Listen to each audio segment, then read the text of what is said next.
if you like flipping and a completely different, and dogs licking ears and a completely different way to look at flipping, you don't even need heavy cover. It's very cool. Stay tuned. You guys are going to love this video. Oh, let's go, dude. Time to fish. What's going on, guys? Welcome to Mikeybalzz Fishing. So today, I kind of teased it. We are going to do some punching, but punching not like you have ever seen. I've often talked about in videos that there's ways to punch lakes that don't even have any grass, or it's spring and the grass hasn't grown up. So what we're gonna do today, and I have one person to thank for this, it's my buddy Chris over there who's scratching his back. Dude, that was a great profile. Chris is an awesome stick out on the TVA. But we're gonna punch some crazy junky stuff. So the water's come up quite a bit and it's flushed all this garbage into the lake, and that garbage is wood, chairs, all kinds of stuff, and it stacks up and creates a mat. So if on your lake you don't have grass, you're gonna wanna pay attention to this. So I'm gonna show you the setups, the baits, and kind of how to approach some of this stuff, and hopefully we're gonna catch a few fish. Make sure to say hi to Bog. What's up, Bog? Yes, you wanna go punch? You like punching, you get all fired up. But make sure to hit that like and subscribe button. We're gonna do what we always do, have some fun, catch some fish, and learn about how to catch more and bigger fish. So hit that button and let's go fishing.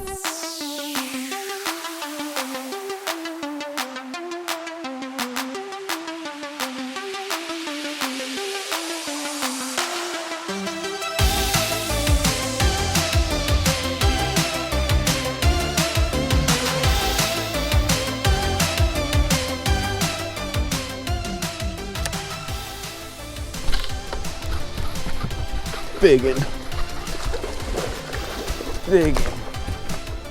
Look at that ball. Biggin. I mean, annihilated it, dude. Annihilated it. So, who says you can't punch? It's spring of the Tennessee River. Oh, that was cool. So let's look at this for a second, because this looks like absolute garbage. What I'm actually keying in on, you can see like on my depth finder on my Lowrance, I'm a little bit deeper. I'm in like 9 foot. So I assume that there's a little creek that dumps out right here. So these are kind of like the walls right here. It's super skinny over there, super skinny over there. But this is a little bit of depth. Haven't gotten bit in the middle of the stuff, but it seems like on those little ridges where it starts coming down, like we caught one right there, that seems to be kind of key. So you got to kind of visualize, because when you get into some of this floating junky garbage, it gets really difficult to even understand like what depth is where, how are things set up. It all looks absolutely the same.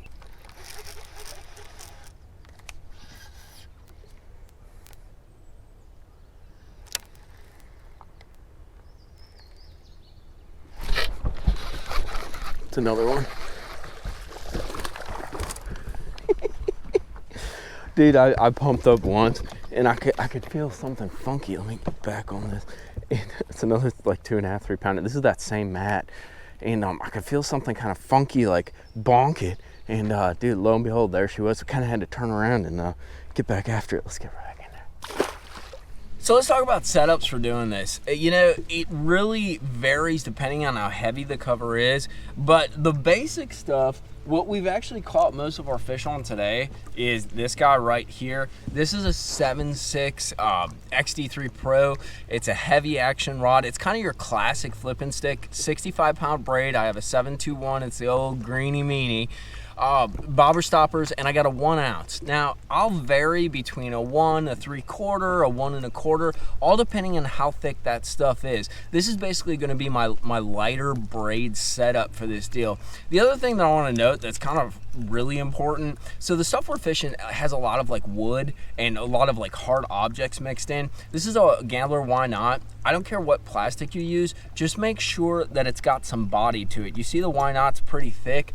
The Why Not I use an extra thick like vegetation, and I'll use it around wood as well. And the reason being is I have this thing snelled, and I don't want the snell to kick out all the time. I want it to kick out when there's a fish there, and when I put pressure on it, sometimes I fail and sometimes I hook the wood. But I don't want a really thin bait that's always going to be, like we talked about the stinger. I'll use the stinger when the fish are kind of like short striking the bait because it kicks the snell out really well. In this situation, that is not the case. When they eat it in here, you know they're there and they hold on to it. And you want a thicker bait so you can be more efficient and you're not getting hung up, because if you get hung up and stuff like this, odds are you're not getting it out. So, and by the way, I'm using a black and blue. It's a, what is it, back at you. The water's got some color in it, otherwise I'd probably have like a green pumpkin. The other one is the classic setup, Halo TI 711 heavy. I like the heavy instead of the extra heavy. This is a 1.5. It's a Hogtech tungsten, got Hogtech on all of them. Use whatever you like. I like the Hogtech because it's a little more compact, and my buddy makes it, so always support your buddy, right? Once again, it's a snell knot on a Hack Attack. This is a 4/0 hook. I got another Y knot on there. Same presentation, using the exact same thing.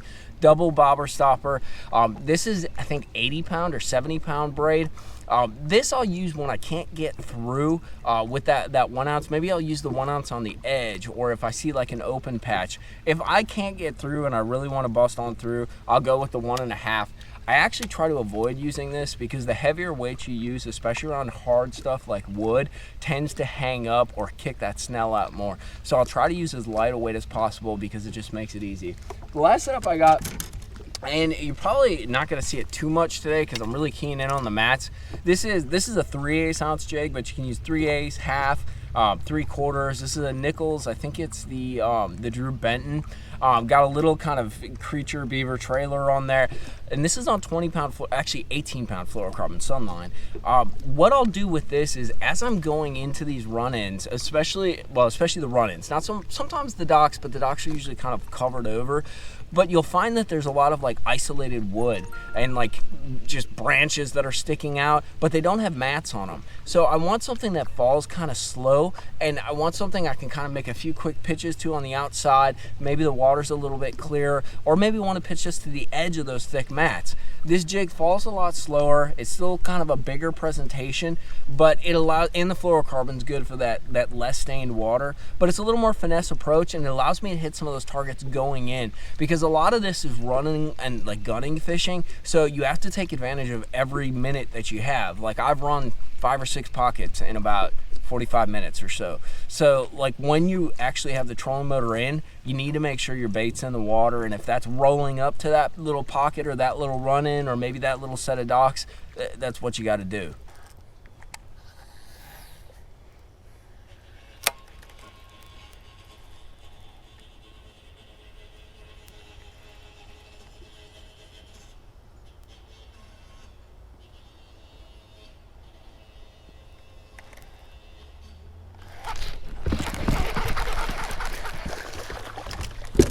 "42 pumps. Whoa, poor guy.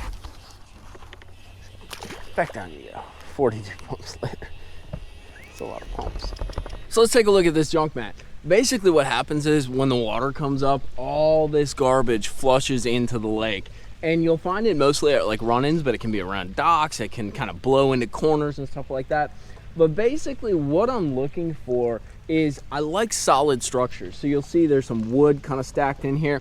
Those solid structures, a dock could be an example, they capture some of that goo, some of that junk that floats around, and they capture it, and especially like wood that sticks out a little ways, they capture it a little bit deeper.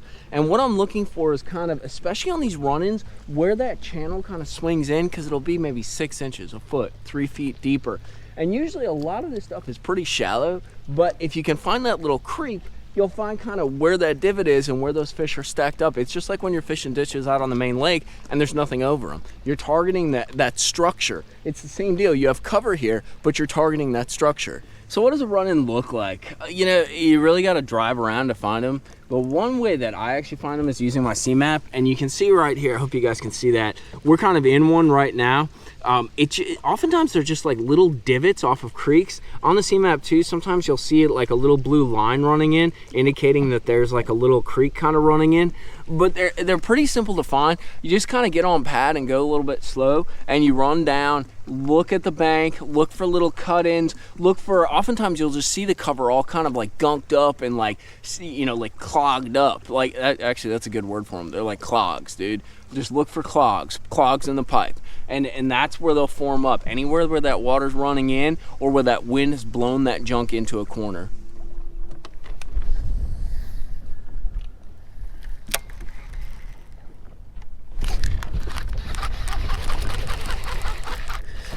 little guy. It's interesting too, guys, because that's out of like this. These mats are literally floating. God, I didn't think you got it that good. These mats are literally floating right down the creek, so it's like moving cover, and these jokers are relating to them. So what are we doing with this why not and this punch setup? So we got kind of a junk mat out in front of us. All I'm really doing is I'm starting pitching the edge and just letting that bait fall. Like I've mentioned, I'm kind of looking for like the creek or like the little indentation.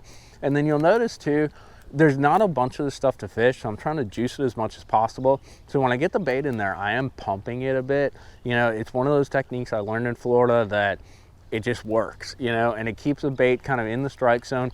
And then, especially if I'm on like a log or something, I'll lift it and kind of hold it just under the surface. And then I'll pick up, make another, you know, pitch kind of over. One tip I'll give you too, and this is something I kind of learned the hard way. You'll notice I'm pitching to the edge. I try to do the whole edge before I pitch in, and there's one big reason for that. If I'm pitching in, I'm bringing that bait, when I pull it out, I'm dragging it across all of the top of this stuff. And in my opinion, that disturbance, especially if I knock like a bottle or like a piece of wood or something, I might spook a fish. So if I can target this whole outside, then I can pitch a little deeper in, and you know, I never like displace those fish. Plus, usually the most active fish are kind of on the edge. And the other thing that I'm doing too that actually is good to note, it's really tough to tell what the depths are here. So I'm using, this punch rig goes through and drops. So I'm kind of watching my slack in my line to see when it kind of hits the bottom and using that as a judge to kind of pick up, because my mapping doesn't show exactly where these creeks are because this is a little bit flooded. So I'm using that to kind of judge where the deeper water is, where the shallower water is. But basically though, I'm picking it apart. You know, if I can power pull down, I can. Otherwise I'm gonna spot lock or just try to stay out of the mat. And I'm gonna make a bunch of pitches and pump the bait a bunch of times and hopefully get a bite.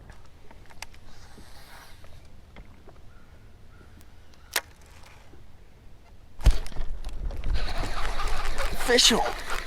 Stay on. Another one on the mats, guys. Another decent one too. Bug, you're getting all fired up. Like 2.5 pounder, dude. Just flipping these junk mats, it's kind of a cool pattern, man. And it's interesting because they move, the mats move around so much, you'd think they wouldn't get in them, because down in Florida, they don't like that very much.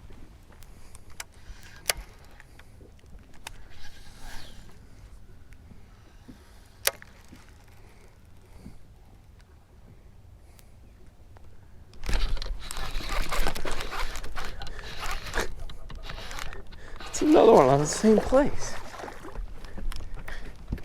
Look, we gotta make sure we don't get on this too hard. If you ate what?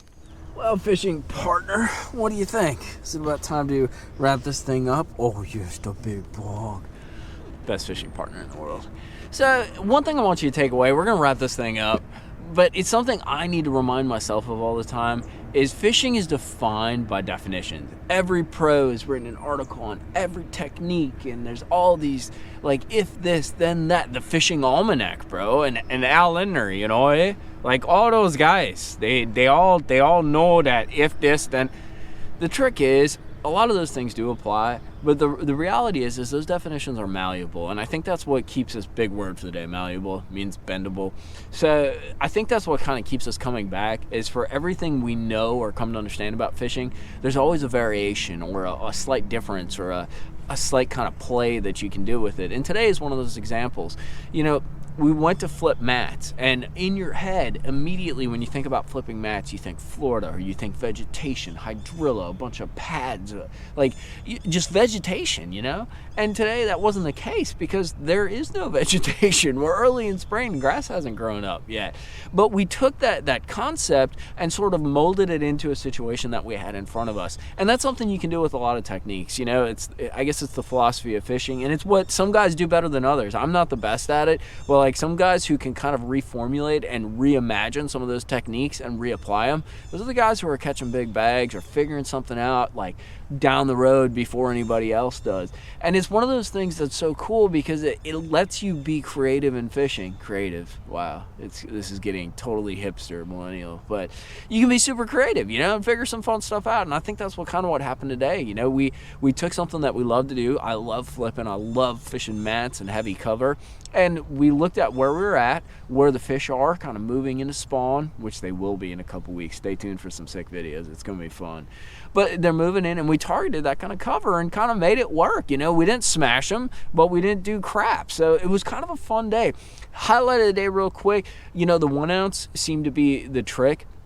And it just kind of speaks to playing around with your weight size. I could use a 1.5 on this stuff, but I think the slightly slower fall really played a role in getting a few extra bites. So always think about, you know, how can I get through this mat but not drop super quick, especially if you're playing around with kind of, I don't know, like this junky kind of scattered stuff, because that fall is really what triggers them, and that's what you got to figure out, that speed of that fall. And once you dial that in, you're just going to get a ton of bites, because you have their mood sort of, you've capitalized on their mood, you've focused on their mood, and you're able to kind of trigger them. And that's literally what you're looking to do when you're flipping or pitching. We're going to wrap this video up. If you guys got anything to add to this, if you've done any kind of interesting flipping or punching or like heavy cover fishing, I guess, with braid and big weight, drop it down in the comments box. Or if you have some kind of, like, I guess, tip or technique sort of bonus, drop it down there. I always like reading your comments, and I know a lot of guys have interactions and talk about them down there too. So definitely do that. But we're gonna wrap this thing up. We're gonna take Bog to get dinner. Make sure to hit that like and subscribe button, because Bog has this terrible habit where he likes to eat. You like to eat, don't you, Bog? Thank you guys for watching, though. We will see you back out on the water, either fishing, hopefully catching bass, or talking about baits and lures and techniques, because we're all a bunch of bait hoarders. It's just the reality. Tight lines, guys. We'll see you next time.